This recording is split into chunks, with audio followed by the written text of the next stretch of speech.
안녕하세요. 배나온 김한민족입니다. 오늘 만든 자료 중국 배낭여행 팁 V12 버전. 뭐 되게 많이 한 것 같지만 세 번째인가 한 겁니다. 세 번째. 어디 볼까요? 음, 여행 팁입니다. 제가 중국 여행을 한 13년째인가 14년째 하고 있는데 제가 그동안 겪고 보고 느낀 거 들은 거에서 여러분들이 꼭 알아두셔야 될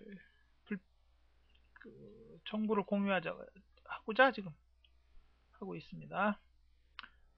자, 여행 준비는 당연히 직접 하셔야겠죠. 뭐 동선을 짜주세요는 이해를 하지만 어디를 갈까 이런 질문은 음, 뭐 그런 질문도 하실 수가 있습니다. 물론 시간도 없고 그러신 분들은 다 이해는 하는데 최소한 내가 뭘 좋아하고 왜 여행을 하는지 누구랑 하는지 시간 얼마나 있는지 예산 얼마 있는지 정도는 얘기를 해주셔야 대답이 가능한 겁니다. 근데 뭐 여행을 가고 싶은데 여행 동선을 짜주세요 이런 거는 좀 어떻게 보면 무책임한 여행을 한다고 하는 거죠. 이런 분들은 여행이 상당히 힘들어져요. 여행할 때 여행 준비를 편하게 하실수록 여행은 힘들어집니다. 물어보시는 건 당연히 좋은데 최소한의 본인이 하는 여행이라는 거는 인지를 하시고 물어보셔야 됩니다. 중요한 건. 자, 그리고 인터넷 우리나라 가이드북은 특히 몇몇 가이드북은 막 가보지도 않고선 심지어 옛날 뭐 2, 3년 전에 나왔던 가이드북은 두 페이지에서 틀린 곳만 열 몇 곳이 나오더군요. 에, 자, 가이드북을 너무 맹신하는 거는 현명한 여행자 할 거 아닙니다. 근데 꼭 필요합니다. 근데 역시 없는 것보다는 나아요. 음, 하지만 이제 가이드북이 보통 우리나라는 좀 영세한 게 있어서 물론 일본도 그렇지만 2년에 한 번 정도 업데이트를 하는데 일부 지역들은 뭐 한 3, 4년 또는 뭐 5, 6년에 한 번씩 하는 것 같기도 해요. 전혀 안 맞는 경우도 많이 있습니다. 꼭 인터넷으로 찾으셔가지고 빠진 부분은 포스트잇으로 해갖고 붙여놓으시면 여행하실 때 상당히 도움이 많이 됩니다. 어떤 게 좋은 가이드 분야는 저한테 물으시면 안 되고, 뭐 예를 들면 뭐 특정 지역 여행지 하나를 딱 택해서 여러 가지 가이드북을 놓고 보시면 접근성부터 다 파악하실 수가 있습니다. 뭐 예를 들면 이제 호북 무당산에 관한 그 페이지를 놓고서 비교를 해보시면 돼요. 내가 과연 여행할 때 어떤 가이드북이 가장 도움이 될지 그렇게 비교해 주시면 좀 쉽게 할 수가 있습니다. 우린 전 세계적으로 가장 유명한 롤리 플래닛인데 사실 일본 제 개인적으로 일본 가이드북들이 훨씬 더 도움이 많이 됩니다. 편집이나 꼼꼼함은 일본 가이드북을 따라갈 수가 없어. 일본 가이드북들은 한 85점 정도 줄 수 있고 저기 롤리 플래닛은 한 75점, 80점. 우리나라는 좀 후하게 주면 한 70점 정도 줄 수가 있습니다. 아주 영세해서 뭐 규모상으로도 말합니다. 일본이나 저기 놀리 프레닉 같은 거면 여행 그 책자 뭐라 할까요? 필자들이 뭐 4명에서 8명 정도 매년 돌아다니면서 자료를 계속 업데이트를 합니다. 우리나라는 뭐 한두 명이 해서 하는 거라 인건비도 안 나옵니다. 사실 재투자가 이루어져야지 좋은 책이 나올 수가 있는데 재투자를 거의 안 하죠. 그러니까 업데이트를 거의 좀 안 하는 편입니다. 그리고 그 많은 지역을 카바를 다 할 수가 없어요. 한두 명 가지고. 자, 인아웃 동선 일정 이거는 꼭 물어보세요. 그 비행기표 끊기 전에 반드시 출발 한 달 전쯤에 꼭 물어보셔야 되는데 이 부분들을 절대 안 물어보는 또 이상한 습관들이 있어요. 뭐랄까 홀로서기도 좋지만 불필요한 시행착오나 스트레스, 경비, 시간 전략을 위해서라도 체력도 마찬가지입니다. 꼭 좀 검토를 한 번씩 받아보세요. 반드시입니다. 예산이 얼마나 들어갈지 이건 다 여기다 눌러보시고 정대가 어디를 가야 될지 모르겠다, 동선을 모르겠다 하면 요거 다 눌러보시면 어느 정도 도움이 될 겁니다. 자, 그리고 여행 일정 짜실 때 특히 관가하시는 부분이 기후와 날씨입니다. 예를 들면 지금 운남으로 가신다고 하는데 사실 지금 운남이 여행으로 적긴 아니에요. 사실은. 볼까요? 자, 위키백과에 기후표가 나와 있어요.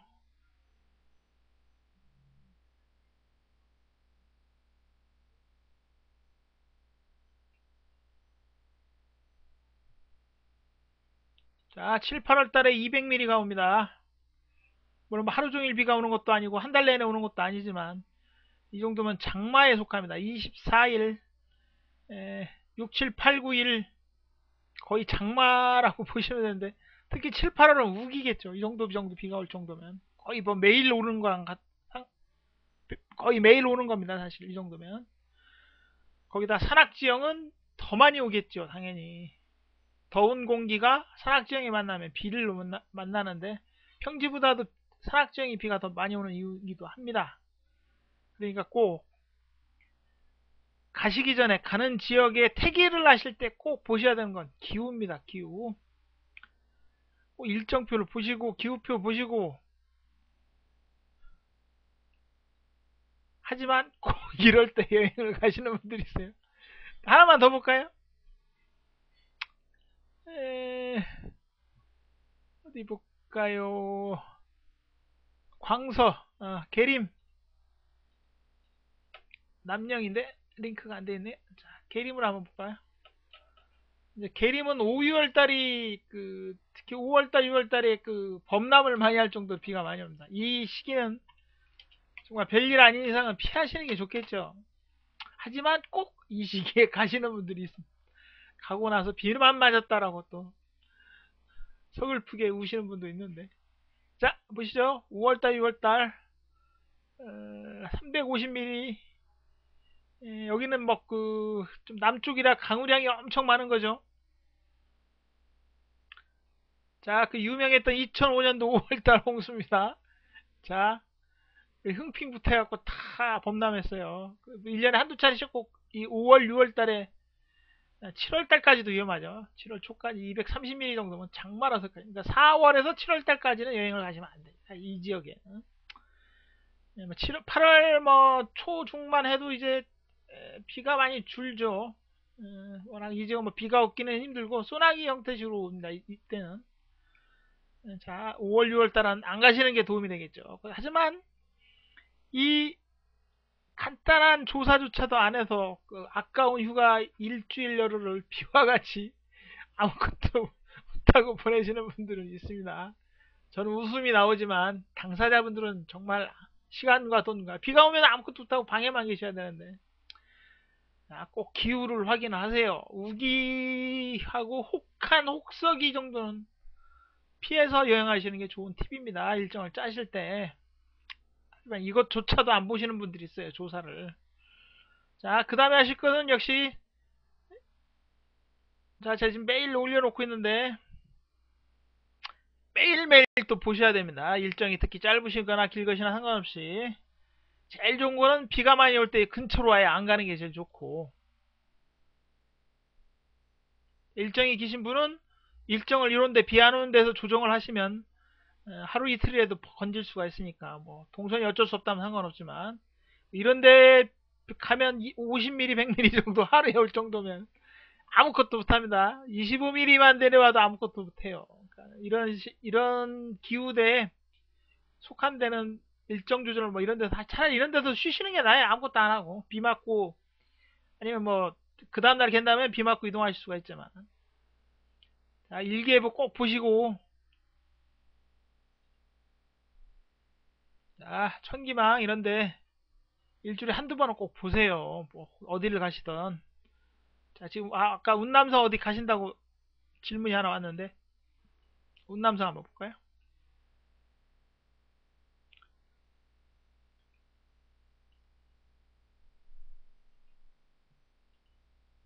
자, 대리, 우선 비가 안 오죠? 자, 내장은 비가 옵니다. 자, 호두역 가려면 내장 거를 잘 보셔야겠죠? 호두역 원래 쌍그리라 소속이긴 한데 거의 같은 기후대라고 보시면 됩니다. 뭐 이 소나기 정도는 사실 여행하는데 지장 없지만 중후 정도 되면 여행하기 힘들어요. 이거 상당히 다음 주까지 이 지역은 안 가시는 게 좋겠죠. 그냥 보셔도.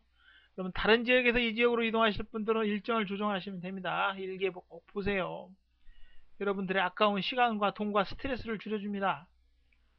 자, 몇 초만 보셔도 여러분의 귀한 시간, 기회, 노력, 체력, 돈 등등등 모든 걸 다 아낄 수가 있으니까 제발 기후표와 일기예보는 좀 보세요. 자, 그리고 인아웃 하는 장소 말고도 때가 중요합니다.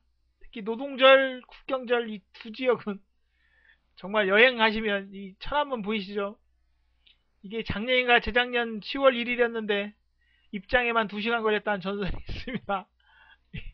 뭐 다 그런 거 아니죠. 이런 여행지만 이렇게 사람이 몰립니다.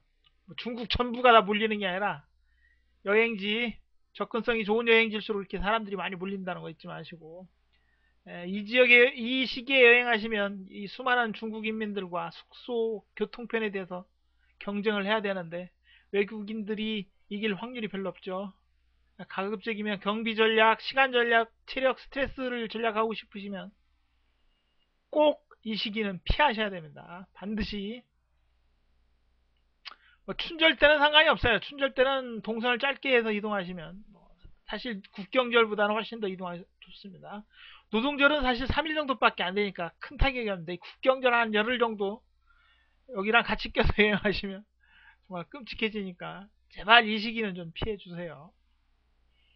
자, 그리고 가이드북, 뭐 여행 준비라고 가이드북 한 권만 딸랑 들고 가시는 분들이 있는데 제일 좋은 여행기는 여러분들하고 비슷한 시기에 비슷한 곳을 여행하셨던 여행기를 읽는 게 제일 좋습니다. 그 여행기에선 수많은 정보들이 들어있어요. 교통, 도로, 날씨, 기후, 복장, 식사, 위생, 숙소 등등등등등. 그리고 빠졌군요. 경비도 얼마 정도 썼는지 이런 것도 아주 중요한 포인트가 됩니다. 그러니까 다른 분들 여행기를 많이 읽으셔야 돼요. 사실 그 여행기가 많은 여행 카페가 좋은 카페입니다. 사실은 우리 카페는 아직 여행기가 물론 아주 귀중한 여행기가 많이 올라오긴 하지만 이 회원 수에 비해서는 상당히 적은 편에 속합니다. 여행 갔다 오시면 여행기가 아니더라도 간단하게 사진이나 팁 정도만 올려주셔도 다음 여행자분들이 정말 도움을 많이 받습니다.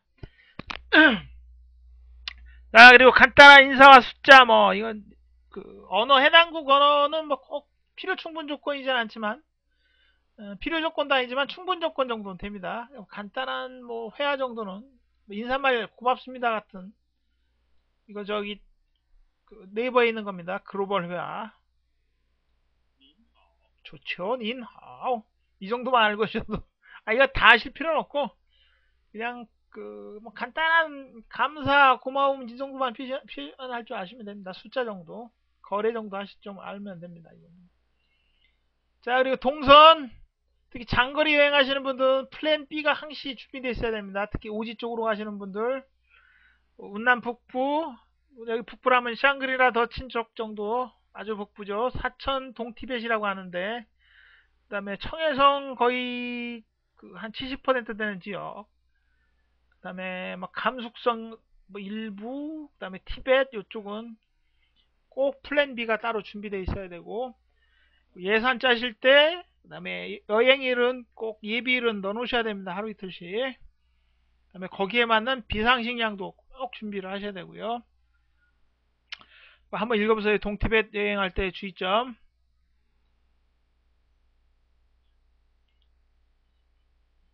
자, 다음 동영상으로 파일로 넘어가도록 하겠습니다.